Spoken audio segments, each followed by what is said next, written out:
So, where the hell's Jason?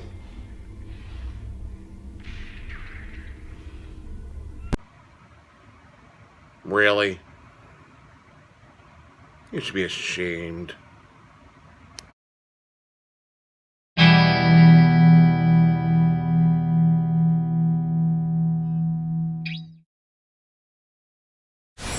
After the feels of the last episode, it seems that the GG13 Collective decided that we could use a good laugh here and there. But, did they deliver laughs as well as scares, or did this one just, like a pancake, fall flat? Let's take a look and find out. This is episode 18 of season 8 of The Haunted World of CW. Our episode begins with a pan shot that's never been overused by any horror movie director whatsoever. 1 year ago, we began work on a documentary about the urban legend of Victor Stim. 1 year ago? How the hell long have you been sitting on this? It was to be our first feature-length documentary, and I personally was convinced that I was going to meet what people call around here the real-life Jason Voorhees. Unfortunately, about halfway through the investigation, the trail we were on ran, pun intended, dead cold. That's not punny! That is until recently, when it was discovered that the last survivor of the massacre, Faith McFay, was found dead in the exact same spot that we interviewed her a year ago.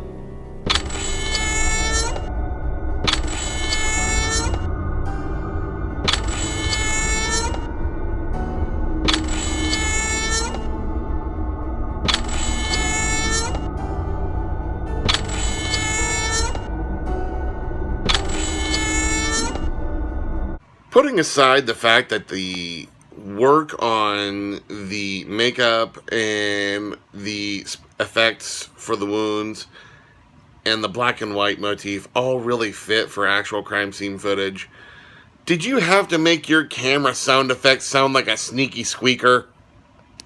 Many mysterious aspects of these recent events have caused me to reproach the Victor Stim case. In order to put all of this into context, I had Gloria assemble some of the relevant footage from a year ago that we collected. You put Gloria in charge of this? I wouldn't put Gloria in charge of writing down the word "the." You've seen how chaotic that woman is. She makes anarchists look like they're for law and order. Today we're at Camp 2 Day.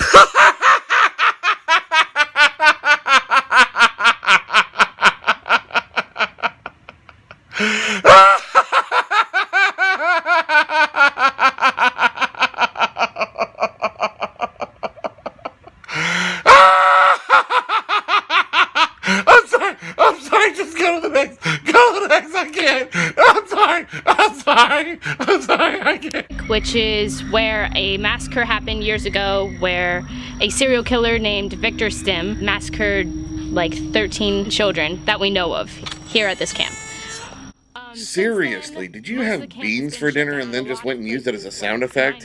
Have been closed off or roped off and you're not allowed there. It's only restricted personnel, but they've opened up another section of the camp in the back where they're starting to sort of rebuild what they had before and their credibility as a camp in general. One thing that I've always felt comfortable saying is that it always feels like a person is just in front of the camera. There's no script and nothing like that when it comes to this show.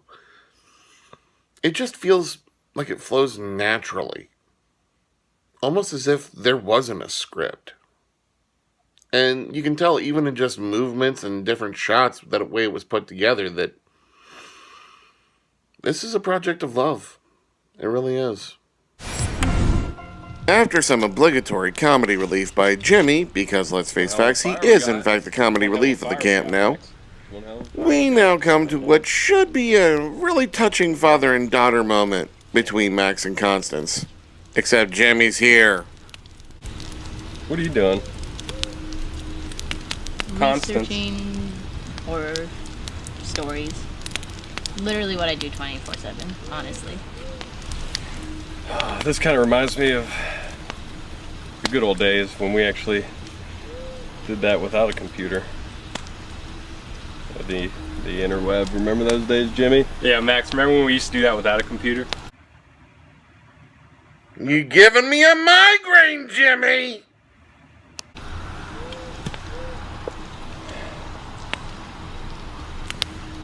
Also, I'd like to point out right now that Max is sounding like every parent ever in the modern era. No real complaint, just thought I'd point it out. Reasons. Yeah. I remember. So what are you researching? Well, there's this Instagram user who has a username. His name is like StimBlazer420, but he Sounds posts original. He posts a bunch of stuff about this horror story with this guy named Victor Sim. He lived like right next to a camp called Camp Tudyk. Of course. Had to pause for that. I knew that was coming. You and every sane, functioning adult with 2 brain cells left to rub together and the rest of the free world constants. In some places that aren't free. But I guess there were Billy a bunch Jimmy. of campers that were there. There, right there, lower left corner, right down in there. Take a look at that. I thought the cameramen were supposed to be invisible. We weren't supposed to see them. Who the hell is that? And he had like a ginormous stash of weed in like his backyard or somewhere in the forest or whatever, and he didn't like that a bunch of the campers would travel from the camp into the forest and then steal from his stash. Wait, hold on. So, wait a minute. The forest was full of weeds that people would come and try to take from him? I would never go pick weeds. I hate that. As wonderful actor Bruce Payne said in the wonderfully horrible movie Dungeons and Dragons, "You must be joking." He was growing marijuana in the forest. Well, they do say that great minds think alike. Really? After an unpaid ad for the Amazon app, it's now time for Max and Constance to have a little father-daughter bonding time with Friday the 13th. Just how families should bond. Now, I'm not going to sit here and show you every single thing that was said during the movie experience. You already saw a piece of it during the intro. Suffice to say, most of it was exactly like that. But there were a few gems. Okay, so I already put in the DVD player. We're starting with the first Friday the 13th movie, and we're gonna watch all the way through Freddy vs. Jason. Who's Freddy? You literally had a dream demon inside of you. You were possessed by Freddy freaking Kreuger. And you have to ask this? What is this? What even is this? You just made this marathon about 7 movies long. Either that's a fate worse than death, it's a death threat, or quite frankly, you're rewarding him for something. Quite frankly, I haven't decided which yet. That's not important yet. We'll get there. It's fine. But I have seen the first one. That's where the comes from. Okay, first off, it's still wrong. But secondly, I don't think you've seen the first one at all. Yeah. The one with Jason in it. Yeah, he's the hockey mask guy. That's wrong! That was a trick and you fell for it. It's not Jason, it's his mom. Fun bit of trivia? Not everybody knows that. Even I didn't for a while. I don't get the 3D. Like, what's the point of the 3D? There's one specific scene that is the point of the 3D. You just have to wait for it. Gives me a headache. Oh, jeez! I thought that was coming straight for me. Get it? I thought it was coming straight for me. 3D is its own point. Its own point. And I will say that that particular scene right there actually damn near gave me a migraine. Worth every moment. Isn't that the kid from the Goonies? And, was it Gremlins? Yeah. Just remember him that way. Just don't use the internet to search anything about him. Just remember him in your pure memories of Goonies and Gremlins. Words to live by, Constance. They dug him up, even though they've heard the stories, and then he gets brought back with lightning. Look, Max, just don't talk through this one. Don't make any jokes about it. It's not funny. This is the best one, okay? I don't care if he got brought back by lightning. This is the one to watch. Let me watch it in peace. I bet he dies at the end. What did I say? So if Jason's supposed to take Manhattan in this one, why is he always on a boat? Don't worry, he'll get to Manhattan at the end, and it looks just like Canada.